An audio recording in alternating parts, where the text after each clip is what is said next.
Welcome to episode 1168 of the Multifamily Collective. Let's talk about annual performance reviews. Now, at Radco Residential, the company I work for, we did away with annual performance reviews, I think 2 years ago, maybe 3 years ago.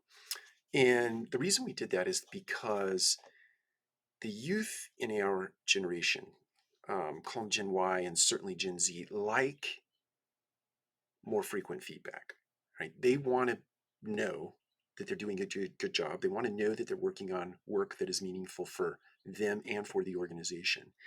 And you can't, the speculation or the thesis at the time is you can't really do that through an annual performance review mechanism. Part and parcel because an annual review mechanism, if you've ever done one, you know that when you sit down to write those and you're thinking back over the last 12 months, trying to produce a document that is germane to this present day, so much has happened for you as an individual, for that person, that there's no way to have cataloged it all. There's no way to have. Now, if you've put a very robust pay for performance model in place that is analytically driven and data driven, and you put all that stuff on a piece of paper and you're able to produce a quantitative score, great. But there are a lot of moments over those 12 months that were more soft skill in nature that you can't capture in a spreadsheet, that in my mind are equally, if not more important in terms of driving the outcomes in that analytical spreadsheet, in that pay for performance model. You can't capture that in the spreadsheet.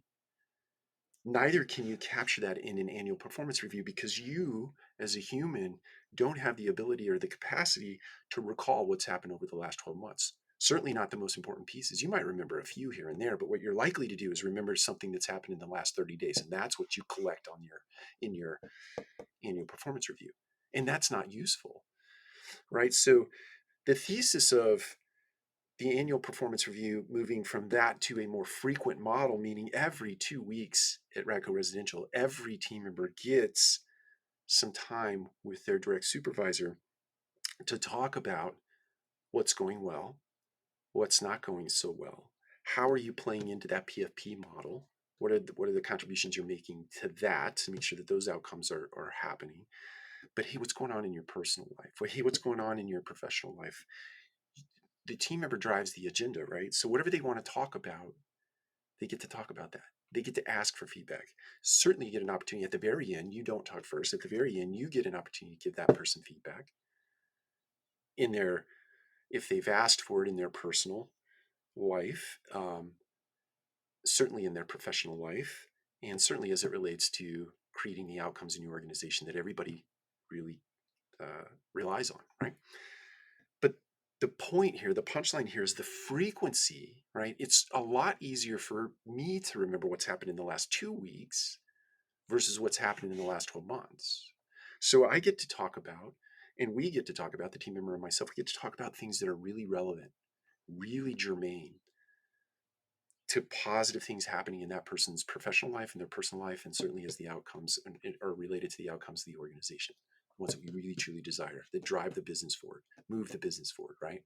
But I want to move the individual forward concurrently, right? And if I'm doing that every 2 weeks versus once a year, in my head, the thesis is you get a much more robust conversation that is much more meaningful. It's much more intentional. It's much more full of impact than doing this 12-month thing in my head. So my encouragement to you is if you're still on an annual review mechanism, I really encourage you to go out and find models. I'll share ours. It comes out of a book called Scaling Up.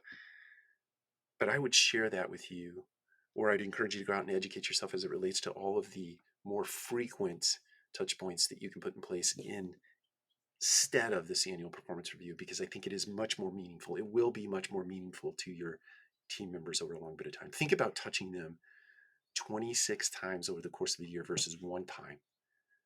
26 touch points along the way versus one time once a year where you're giving them good feedback. It's much more powerful. Take care. We'll talk to you again soon.